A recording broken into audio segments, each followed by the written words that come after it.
ब्रह्मानंदं परम सुखदं केवलं ज्ञानमूर्ति केवलं ज्ञानमूर्ति द्वन्द्वातीतं गगनसदृशं द्वन्द्वातीतं गगनसदृशं तत्त्वमस्यादिलक्ष्यं तत्त्वमस्यादिलक्ष्यम् एकं नित्यं विमलमचलं एकं नित्यं विमलमचलं सर्वधी साक्ष्यभूतं सर्वधी साक्ष्यभूतं भावातीतं त्रिगुणरहितं भावातीतं त्रिगुणरहितं सद्गुरु तन्नमामि सद्गुरु तन्नमामि।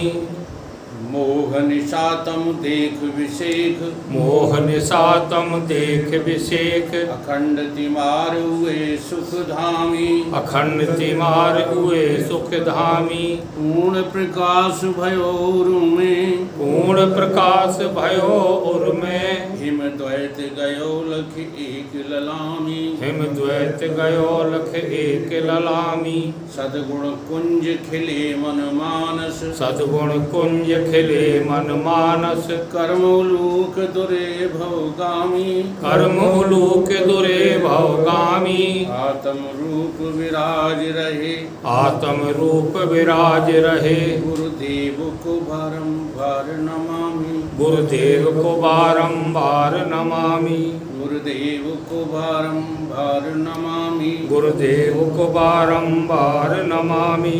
ब्रह्मचर्य व्रति सो अखंड धृते ब्रह्मचर्य व्रति सो अखंड धृति सुकृति सन्मार्ग किए जिन तय सुकृति सन्मार्ग किए जिन तय प्रकृति से परे विकृति को हरे प्रकृति से परे विकृति को हरे संसति संताप कियो जिन छय संसति संताप कियो जिन छय जगती में जितेंद्र करी जागृति जगती में जितेंद्र करी जागृति निर्मल सद्ज्ञान दियो निर्भय निर्मल सद्ज्ञान दियो निर्भय। श्रोता समाज सभी बोलो श्रोता समाज सभी बोलो श्री सतगुरुदेव भगवान की जय श्री सतगुरुदेव भगवान की जय श्री सतगुरुदेव भगवान की जय श्री सतगुरुदेव भगवान की जय। ओम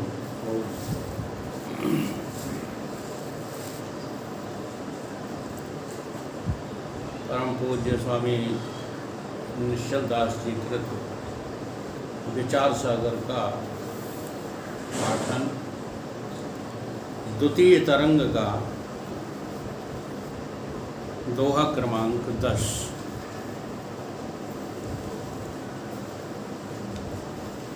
संगति में पूर्व पक्षी के इस आशय का समाधान किया गया।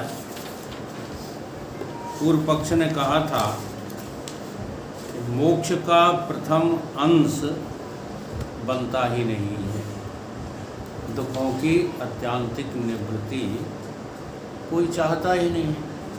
तो उसके समाधान में कहा गया था कि सभी प्राणी इस जगत के दुखों की अत्यांतिक निवृत्ति ही चाहते। ये पक्का जो है सिद्धांत समझ करके चलो।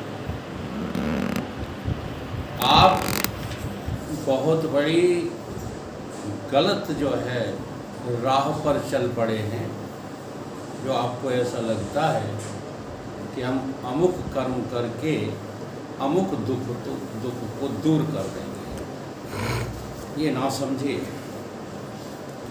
कोई भी दुख आपका कर्म से दूर नहीं हो सकता।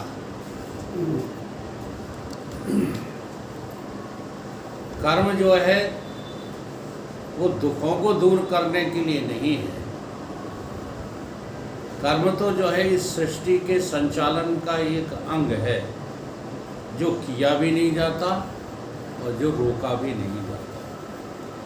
भगवान कृष्ण ने ये दोनों बातें एक ही श्लोक में कह दी।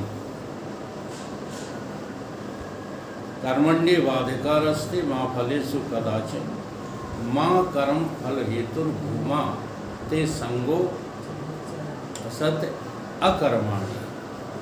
न तो तू ये कहे कि मैं कर्म करता हूँ, न तू ये कहे कि मैं कर्म करता नहीं, करने न करने वाला तू नहीं है। करना और न करना ये कर्म का स्वरूप है, और कर्म का स्वरूप जो लोग चिन्ह जाते हैं, कर्म के होए स्वरूप हैं, तो उनकी दृष्टि में ये संसार चलता रहता है, परंतु कोई कर्म वो नहीं करता। तो पहला अंश जो था दुखों की अत्यंतिक निवृत्ति कोई नहीं चाहता, उसका समाधान किया गया कि दुखों की अत्यंतिक निवृत्ति प्रत्येक प्राणी चाहता है। ये अनुभव बात सबके में है। क्या चाहते हो? अंत में दुखी रहना चाहते हो? नहीं, परम सुख ही चाहते हो। तो इसी का नाम दुखों की अत्यंतिक निवृत्ति। अब दूसरा अंश है मोक्ष का द्वितीय अंश। क्या कहा था पूर्व पक्षी ने? जिस वस्तु का अनुभव किया जाए उसी की प्राप्ति की इच्छा होती है। ब्रह्म का अनुभव किसी ने किया नहीं है, इसलिए ब्रह्म प्राप्त रूप मोक्ष का द्वितीय अंश की इच्छा किसी को होती नहीं है। परमानंद की प्राप्ति की इच्छा किसी को होती ही नहीं है। क्यों? कारण दिया उसने, पूर्व पक्षी ने, कि जिस वस्तु को तुमने कभी अनुभव ही नहीं किया तो उसे प्राप्ति की इच्छा क्या करोगे? हैं? जैसे आपने कोई फल कभी खाया ही ना हो तो उसकी प्राप्ति की कोई आप इच्छा करोगे? ये उसका तर्क है। तो ब्रह्म किसी ने देखा नहीं, ब्रह्म का अनुभव किसी को हुआ नहीं, तो ब्रह्म प्राप्ति की इच्छा भी कोई करता। इसके समाधान में गुरुदेव भगवान कहते हैं कि ये अनुभव सुख को सबही, ब्रह्म सुनो सुख रूप, और ब्रह्म प्राप्ति या हेतु तय चाहत विवेकी भूप। सभी पुरुषों को सुख का अनुभव तो है ही। ब्रह्म नहीं देखा तो क्या हुआ, लेकिन ऐसा कोई प्राणी नहीं है जो सुख को ना देख चुका हो। सुख आप देख चुके हो कि नहीं? तो ब्रह्म क्या है कि सुख रूप है। आपने सुख देखा है? देखा है कि नहीं? ब्रह्म नहीं देखा, कोई बात नहीं। अल्प सुख तो देखा है। अल्प फल्प नहीं, आपने सुख देखा है। आपकी भ्रांति यहीं तो तोड़ेंगे गुरुदेव। आप अल्प और स्वल्प और विराट के चक्कर में पड़े हुए हो। सुख माने सुख। तुमको जो सुख भासता है वो सुख है ही नहीं। बात ये है, अल्प वल्प कुछ नहीं। ये अल्प तुमने अपनी बुद्धि की जो है करामात से बना लिया है कि अल्प सुख है, परमात्मा पूर्ण सुख है।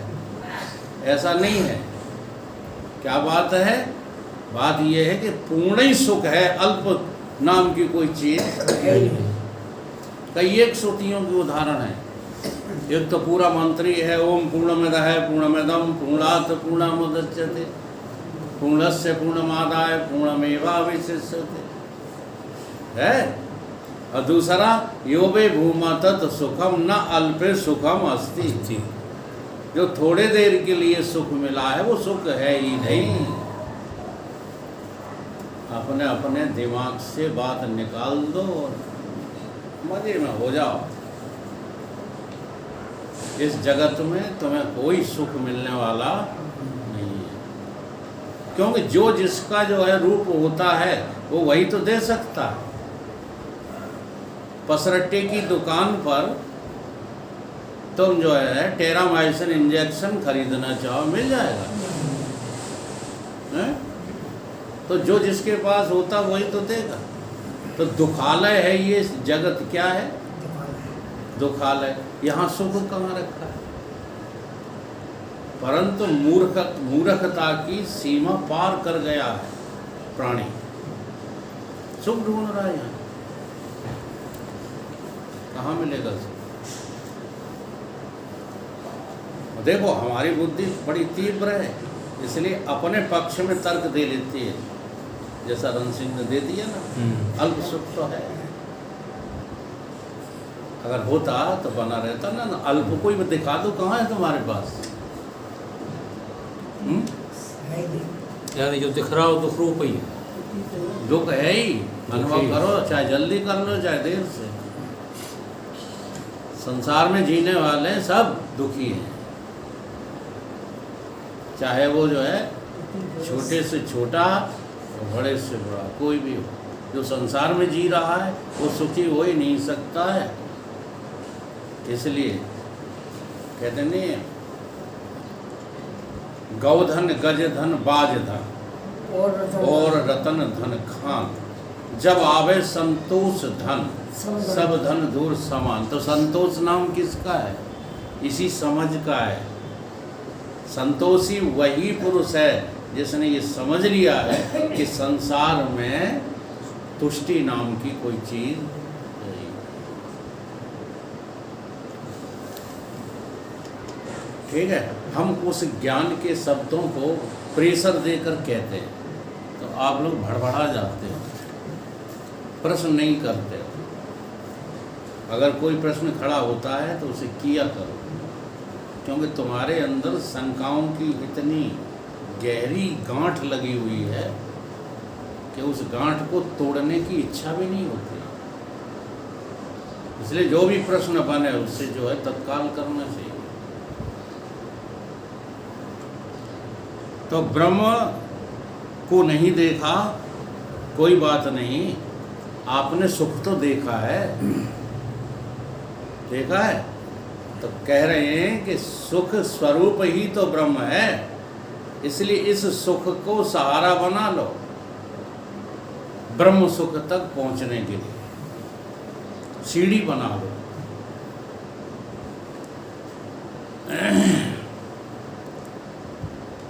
ब्रह्म नित्य सुख स्वरूप है, ऐसा शास्त्र ने सुनाया है। यदि तुम उत्तम विवेकी हो तो सुख स्वरूप ब्रह्म की प्राप्ति ही चाहते हो। इसलिए तीन तरह के विवेकी होते हैं, निकृष्ट, मध्यम और उत्तम। निकृष्ट विवेकी वो हैं जो विष्ठा नहीं खाते, रोटी खाते हैं और अपना जीवन यापन कर रहे हैं, पागल नहीं है। तो इतना विवेक तो है ही। हमारे गुरुदेव कहते थे कि जो बच्चा विष्ठा और अन्न में भिन्नता करना जान जाए वो बच्चा नहीं है, चच्चा है। लोग कह देते नहीं कि अभी माफ तो करो, बच्चा उसकी छोटी सी गलती है, बच्चा है। तो हमारे गुरुदेव मना करते थे, वो कहते थे कदापि नहीं। जो बच्चा विष्ठा और अन्न का फर्क जान जाए वो बच्चा नहीं है, चच्चा है, अर्थात विवेकी है। तो ये निकृष्ट विवेकी है जो अन्न का और विष्ठा का फर्क जानता है। इससे मध्यम विवेकी कौन है?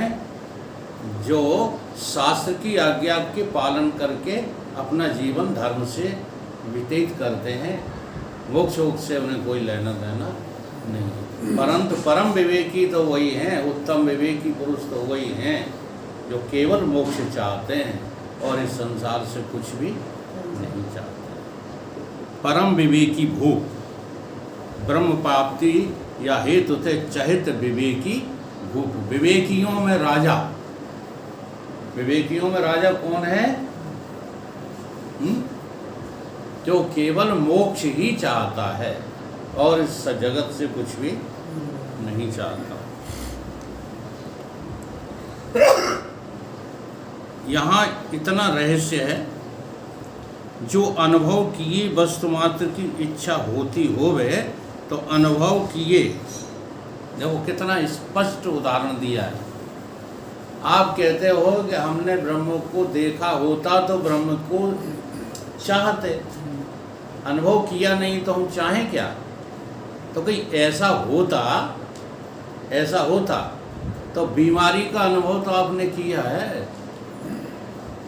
आपको जब रोग हुआ था तो आपके अनुभव से हुआ था, तब इलाज कराया था, उपचार के बिना अनुभव के। आज तो मुझे जो है टेम्परेचर लग रहा है 104 डिग्री। यह आपका ही अनुभव था किसी और का? आपका ही अनुभव था। तो देखो, अनुभव आपने कर लिया, लेकिन इस अनुभव करने के उपरांत भी क्या दोबारा चाहोगे कि बुखार आ जाए? नहीं चाहोगे। तो ये सिद्धांत फेल हो गया कि नहीं? जो पूर्व पक्षी ये सिद्धांत रख रहा है कि जिस वस्तु का हमको अनुभव होता है उसी वस्तु की प्राप्त करने की मुझे चाहत होती है, तो गुरुदेव कह रहे हैं कि बुखार तुम्हें आ गया था, रोग तुम्हें हो गया था, इसका तुम्हें अनुभव हुआ था कि नहीं? अब तुम चाहते हो उसको दोबारा। तो ये कोई नियम नहीं है कि जिसका अनुभव हो वही हम चाहें, जिसका अनुभव नहीं है वो भी हम चाहते हैं।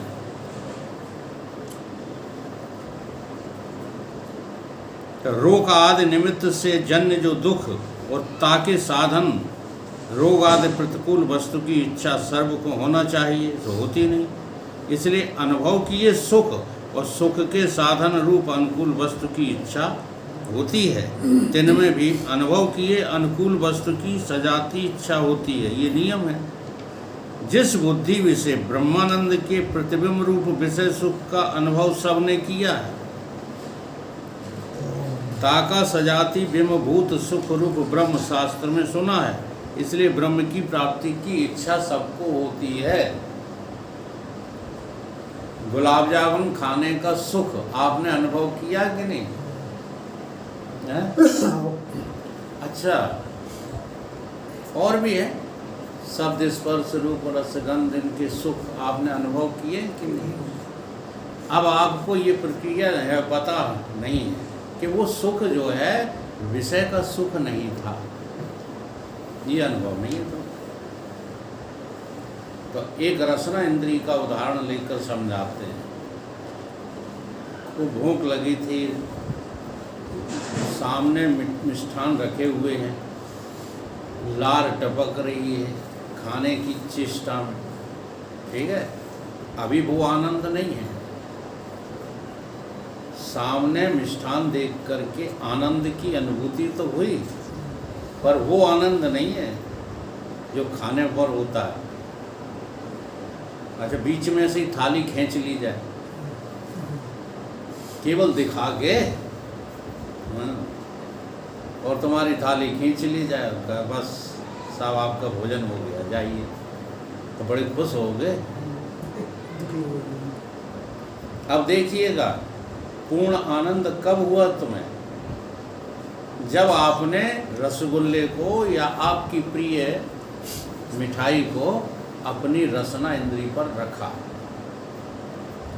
जैसे ही रसना इंद्री पर रखा, ठीक है, वैसे ही आपको परम आनंद की अनुभूति हुई। ये कैसे हुई, क्यों हुई, इसका अनुभव कोई प्राणी करता ही नहीं। पशु पक्षी तो करते ही नहीं है। मनुष्य को ये शरीर, ये बुद्धि यही अनुभव करने को मिली है, तो ये भी नहीं करता है, वो विषय सुख ही समझता है। जबकि विषय में सुख नहीं है, रसना में सुख नहीं है। न तो तुम्हारी रसना इंद्री में सुख है, और न तुम्हारे विषय में सुख है, और न तुम्हारे मन में सुख है। यद्यपि सुख दुख मन में भंडार है सुख दुखों का, लेकिन इस प्रक्रिया के अधीन मन में भी सुख नहीं, क्योंकि मन तो जड़ है। सुख के लिए चेतन की परम आवश्यकता है। तब होता क्या है वो जरा देखिए।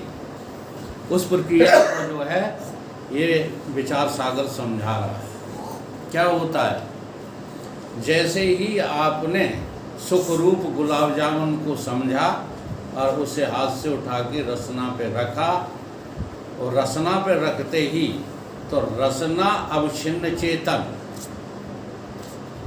रसना में चेतन है कि नहीं? रसना इंद्रिय में चेतन है कि नहीं? है। ठीक है। और जो गुलाब जामुन है उसमें चेतन है कि नहीं है? देखो, अगर तुम जो है ये कहोगे कि उसमें चेतन नहीं है तो तुम्हारी इस चौपाई का खंडन हो जाएगा। सिया राम में सब वैसे अवच्छिन्न चेतन वहाँ भी है, वहाँ भी विषय अवच्छिन्न चेतन है। हाँ, रसना अवच्छिन्न चेतन है। ठीक है। अंतःकरण अवच्छिन्न चेतन मन में है, ये सब जगह रहता है। इसकी पूर्णता कब होती है? जब इन सब का मिलान होता है। अवच्छिन्न चेतनों का जब एकत्रीकरण होता है तो वहाँ न तो इंद्रिय जो रहती है, न विषय रहता है, न अंतःकरण रहता है, सब के सब। और इसके लिए इतना बढ़िया भजन गाते हो, समझते कुछ नहीं, समझते कुछ नहीं। राम को देख करके जनक नंदनी, ये बाहर का खेल नहीं है, लेकिन इन आचार्यों ने तुमको मूर्ख बना करके नचाना कुदाना सिखा दिया है। सच्चाई से तो कोई वास्ता ही नहीं। ये सब प्राकृतिक है, और प्रकृति कौन है? जनक नंदनी। जो जनक है ना, जनक माने पैदा करने वाला, और पैदा करने वाले की पुत्री प्रकृति। प्रकृति क्रियामाणान गुण कर्म सर्वस है। अब ये जनक नंदनी प्रकृति और परमात्मा जब आमने सामने हो जाते हैं, राम को देख करके, ये भीतर की बात गा रहा हूँ। जनक नंदनी इस वाटिका में खड़ी की खड़ी रह गई, राम देखें सिया और सिया राम को, सारी दुनिया खड़ी की खड़ी रह गई।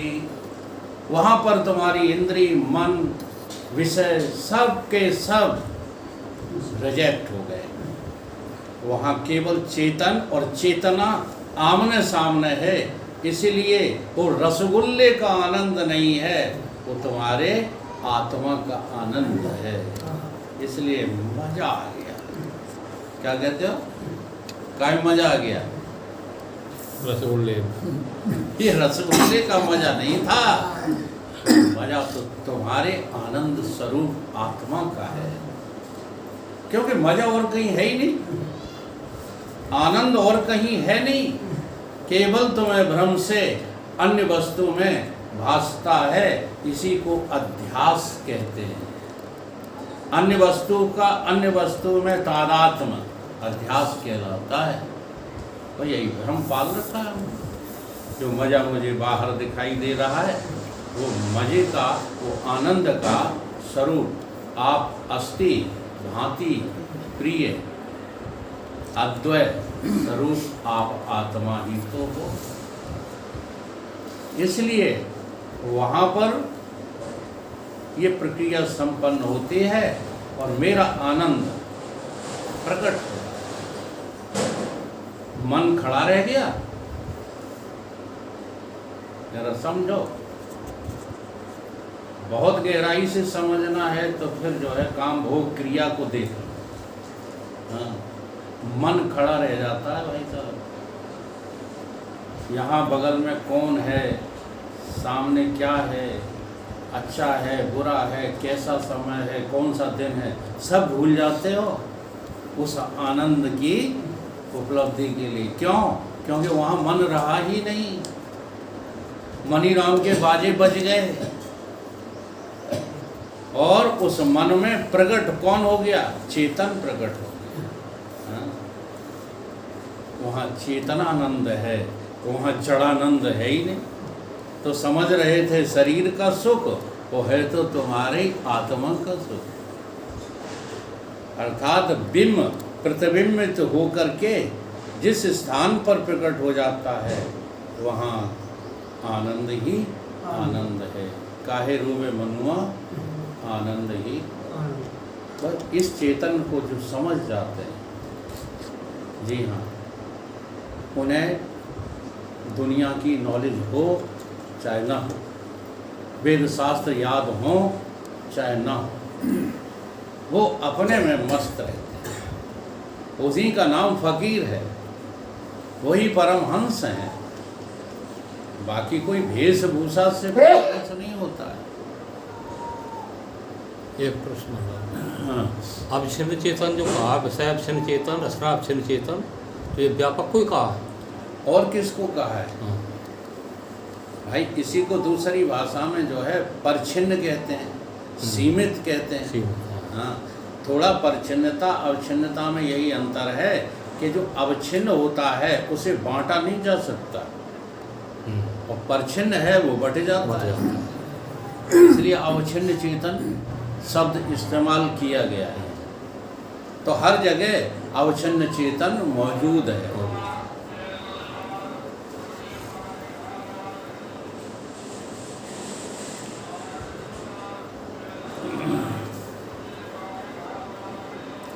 केवल सुख सब जन चाहें, केवल सुख सब जन चाहें, नहीं विषय की चाह। याधिकारी याते बने, वह जो विवेकी ना है।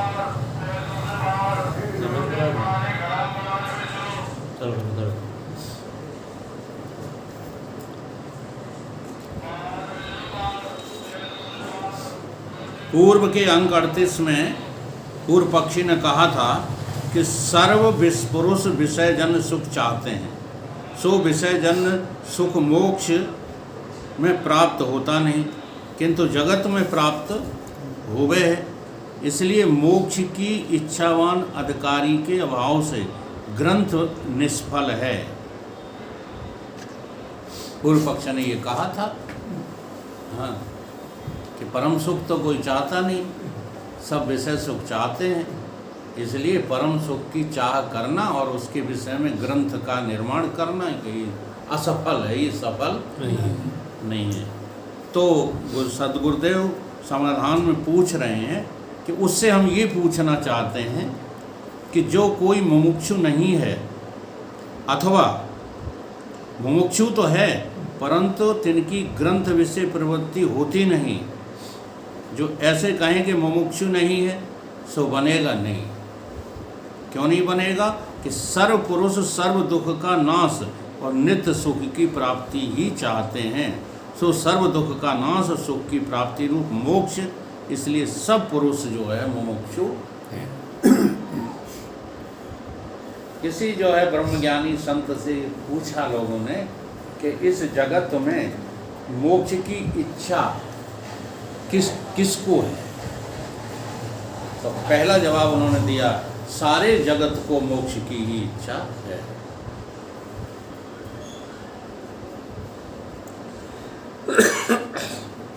सारे जो है 84 लाख योनियाँ, हाँ, मोक्ष के लिए भटक रही हैं। मनुष्य और देव सब मोक्ष के लिए भटक रहे हैं, नहीं तो सुर दुर्लभ नहीं कहा जाता। और मोक्ष मिलेगा किसको? केवल मनुष्य। देवताओं को मोक्ष नहीं मिलता, देवताओं को भोग मिलते हैं, और पशु पक्षियों को मोक्ष नहीं मिलता, भोग मिलते हैं। ये दरवाजे भोग के खुले हुए हैं। अगर निकृष्ट भोग भोगना है तो 84 लाख योनियों में चले जाओ, और उत्कृष्ट भोग भोगना है तो देव योनि में चले जाओ। मनुष्य योनि भोग भोगने के लिए नहीं है। इसलिए यहीं आकर के तुम्हें सजग होना है, यहीं आकर के तुम्हें जागना है। इसलिए ये जगने की बारी है भाई। प्रापत मानुष देवरिया, क्या है ये? जागन की